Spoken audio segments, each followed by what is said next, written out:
Hey everybody, it's me Arlene, Delicious Delights, and welcome to my channel. So in today's video, I want to focus on a collection from Bvlgari. This is the private collection called Le Gemme. So this one here is a collection of travel sprays that I have. I've had this for about a year, and I'm not sure why I haven't talked about it yet. But yeah, this is a beautiful set. I love the presentation. It's just so classy and pretty. And then the travel sprays are here. There's 6 in total, which I have been wearing on and off since the past year. And now I just want to share with you guys my impressions on them. So there's 6 here: Ashlemah, Maravilla, Calaluna, Lilaia, Amarena, and Noorah. I'll say right away that I do like all of these scents. I can't say that I don't like any of them. And also there is one here in particular that I wouldn't mind owning a bottle of eventually. So I'm going to reveal that at the very end of the video. Now the travel size looks like this. These are 10 ml Eau de Parfum sprays. They are opaque, so I can't see how much is in here, which is kind of a pity. It has like a nice color gemstone on the top. And then it also comes with a booklet here that has some extra information about the perfume. So I will be referencing this booklet and sniffing along. And it's going to be a very long video of my impressions of these scents. So I hope you guys are enjoying the longer video format. So let's begin with the first one here. We have Ashlemah.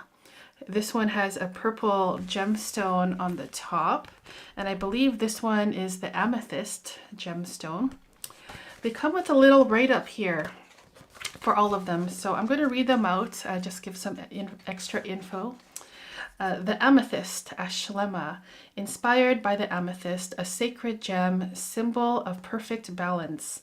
This gemstone leads us to meditation, knowledge, and spirituality. Amethyst is associated with the divine, with elevation of the spirit and purity. It is believed that amethysts bring clarity to our dreams. Ashlemah means sweet dreams. I'm not sure in which language. But yeah, that's the write-up for this. The bottle looks like that. Now let's give this one a try.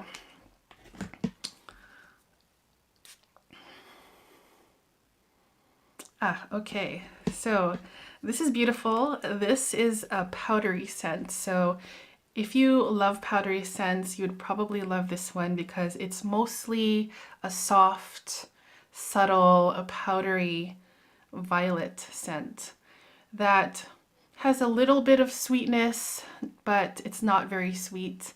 I'm thinking of Insolence by Guerlain, where the sweetness is amped up.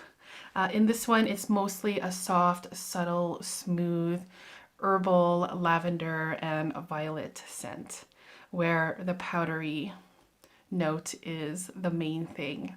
And yeah, if you're into powdery scents, I think you would love this. The notes in here: lavender essence, iris absolute, and musk. It says it's called Sweet Dreams in a certain language, but I'm not really getting a lot of sweetness from here. But yeah, very expensive smelling and so elegant, bougie, powdery perfume. So that's Ashlemah. Now let's move on to the next one. It's called Maravilla. This one has a yellow, orangey type of gemstone. So this one is the citrine, the gem of the morning sun, a luminous stone that, like the lemon, comes from hot, sunny regions. Citrines, are known to distill good vibrations, encourage a positive state of mind, and fortify intelligence. Maravilla, meaning delight, evokes the enchanting energy of the Mediterranean light and its joie de vivre. Joie de vivre. I'm not sure what that means.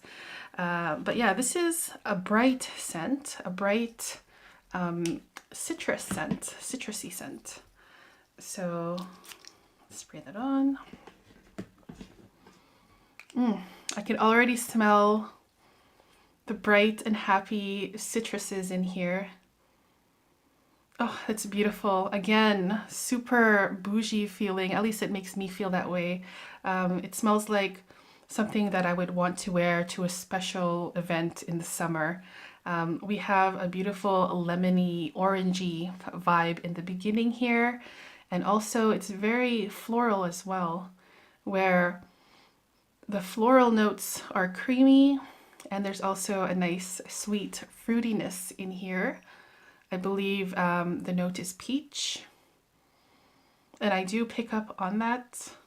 And as this one dries down, you get a little bit more of this patchouli scent, but it's not overwhelming. It's mostly this beautiful fruity floral that starts off with a bright, happy citrus. And the overall feeling I get with this is the same as Ashlemah, and it's also pretty much the same for all of these scents actually. So rich, bougie, elegant, and super classy. And that's Maravilla. Now the notes in Maravilla: Italian lemon tree, orange flower absolute, and Indonesian patchouli essence.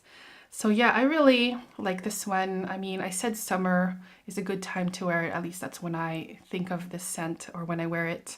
But you can wear this year round. It's very versatile, and it's lovely. So that's a Maravilla by, of course, Bvlgari. Now the next one here is called Calaluna. Here is what it looks like, and this one has a white gemstone. I'm not sure which gemstone it's referring to. This one is the Moonstone.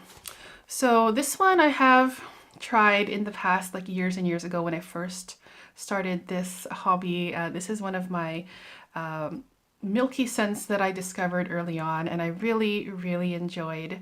So the Moonstone: the guardian angel of femininity, possessed of the powers attributed to the moon, such as receptivity, intuition, and magnetism. Moonstones bring women in harmony with their nature. Calaluna is an evocative name that pays homage to an idyllic bay in Sardinia, where the sand reflecting the water has a moonlit hue. So very nice imagery already coming from this scent, at least from the write-up. And okay, let's spray this.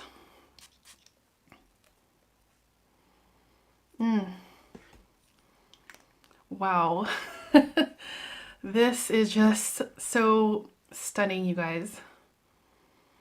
Okay, so this is a milky, lactonic, creamy scent. And along with this milkiness, there is a beautiful spice. I think cardamom might be in the notes here. But it's making me think of a milky chai tea that has a touch of powderiness and some sweetness.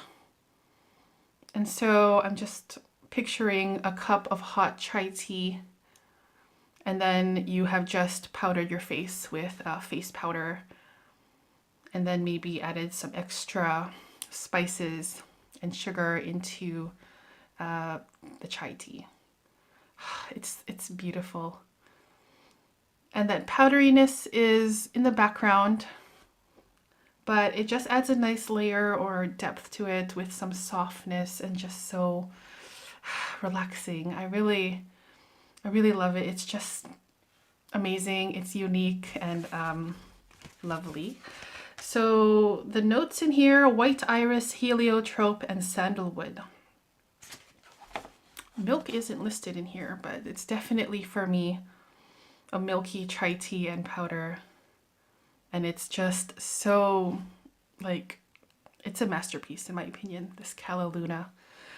And I love it so much. All right, so moving on to the next one here, we have Lilaia. This one has a greenish, a lime green type of gemstone. Now, Lilaia refers to the peridot. I don't think I've heard of that gemstone before. So the gem of renewal and change, the peridot, hopefully I'm saying that right, brings us back to ancient Egypt, a treasure from the time of the pharaohs. Its golden, light green color is emblematic of life, prosperity, and regeneration. It is the green of Mother Nature. The name Lilaia evokes a green goddess of spring who nurtures flowering, growth, and rebirth.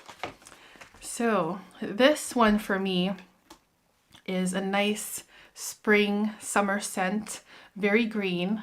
Of course, the green cap refers to the greenness in here. And this one here, wow, it is an earthy, intense green scent. It's green and spicy. I think galbanum might be in here. Maybe even a tiny bit of oak moss as well. I feel like I'm walking in a forest where the grass is really high, it's grown really high, beside a pond, and I'm wearing a green dress and the sun is shining, and that's the imagery that I get in here. So the greenness in here is the main thing, with a little bit of spiciness, a little bit of herbal kind of feeling, probably some citrus as well in here, making it bright. And again, bougie green, almost like, now I just thought of like a green ballroom dress and then walking in the forest with tall grass. And you get all of those nice nature smells. Fantastic, fantastic green scent. So the notes in Lilaia: galbanum, mastic absolute, and musk. So yes, that galbanum here is prominent. And I do smell galbanum a lot in some older, greener scents, but this one doesn't smell like vintagey to me. It smells like a modern green scent, if that makes sense. And it's just gorgeous, gorgeous, gorgeous. Now, we got 2 left to go. The second last one here is Amarena. And Amarena has a red gemstone. I guess it's ruby. Let's see. Amarena. Oh, it's not ruby. It's the pink tourmaline gemstone. Symbol of love and delight, an invitation to desire and sensuality. Tourmaline brings us south of the equator to the colors, music, scents, and lushness of Brazil. Amarena, an evocative name meaning morello cherry in Italian. So yes, this is a cherry scent, and I love cherry notes very much in perfumes. It's not just cherry though. This is a rose cherry. It has a nice transparent watery feeling to it, and some powderiness, some florals, but mostly the main thing is a slightly powdery cherry note and a fruity red fruit kind of sweetness, and some rose. It's so like feminine. When I've worn this, it kind of makes me feel like I'm all dressed up and, you know, wearing nice clothes, hair done, makeup done, and I feel put together. And basically it makes me feel really good when I wear this one in particular. So yeah, Amarena, beautiful, fruity, cherry, watery, transparent, powdery, slightly powdery scent. And this one has notes of Amarena cherry, rose centifolia, and Indian tuberose. And the cherry in here isn't like a candy cherry. Not as sweet as a candy cherry. And this one is definitely one of my faves in the collection. Now we have one more to go. It's called Noorah, and it has a blue gemstone here, and I don't know what it could be. Let's see. Okay, so this is the turquoise or turquoise. I'm not really sure how to say it. Redolent of the Orient, the turquoise or turquoise brings us on a journey along the silk and spice routes of yore. The most beautiful specimens come from the region of Nishapur, an exceedingly ancient city in Central Asia, and one of the crossroads of the mythical Silk Route. Caravans of Turkish traders brought the turquoise to Europe, and that is how the gemstone can be named. A stone of the bright blue sky, a nomad gem recalling open spaces. Noorah, an evocative name, embodying the exuberance of the infinite heavens. Okay, so Silk Route. Very interesting. I know there was another perfume that is inspired by the Silk Route. I believe it's by Xerjoff. It's one of my favorites actually, and now I'm forgetting what it's called. Ivory Root. But you can correct me if I'm wrong. Maybe I'm mixing that up with something else. Okay, so let's spray this on. Noorah is... Okay, this one comes off slightly gourmandish to me. It is a spicy, sweet perfume. I believe gingerbread is in the notes here as well, and I think dates as well. And yeah, that's basically a delicious, spicy, earthy vanilla scent. It has some tobacco in here as well. And yeah, it has like a foodie aspect, but not really, not completely. And I think this is also one of my favorites of this collection. A slightly spicy, delicious tobacco, vanilla, and a warm, sweet feeling. Very cozy. And I think this one would probably be better for cold weather, cooler weather, because of how warm this feels. Yeah, it's lovely. Really, really nice. And I enjoy this one too. So that's Noorah. And that was all of them from this collection. As I said earlier, I think there are a few other ones that have been released in this collection. But yeah, that's the Bvlgari Le Gemme collection. Now to answer which is my favorite of them, and the one that I wouldn't mind owning a bottle of, it would be this one, the Moonstone Calaluna. This one is that spicy, milky cardamom chai tea scent that is comforting, bougie. It smells expensive. It makes me feel good. It's like therapeutic and relaxing. It's just such a beautiful scent that is very, very underrated in my opinion. Actually, I think this whole collection is underrated. So if you do get a chance to get your nose on these ones, please do. If you've already tried them, please let me know which is your favorite. Also, which is your least favorite. That would be cool to know as well. But yeah, I really like all of these, and I really should wear them more often because they kind of have been forgotten a little bit. I haven't touched them for a while, but I have worn each of them at least a few times, and I think they're fantastic. Okay. So yes, that was the very long video on the Bvlgari Le Gemme collection. Thank you so much for tuning in. I really appreciate it. And I hope you guys enjoyed the video, and I'll see you guys next time. Take care, guys. Bye-bye.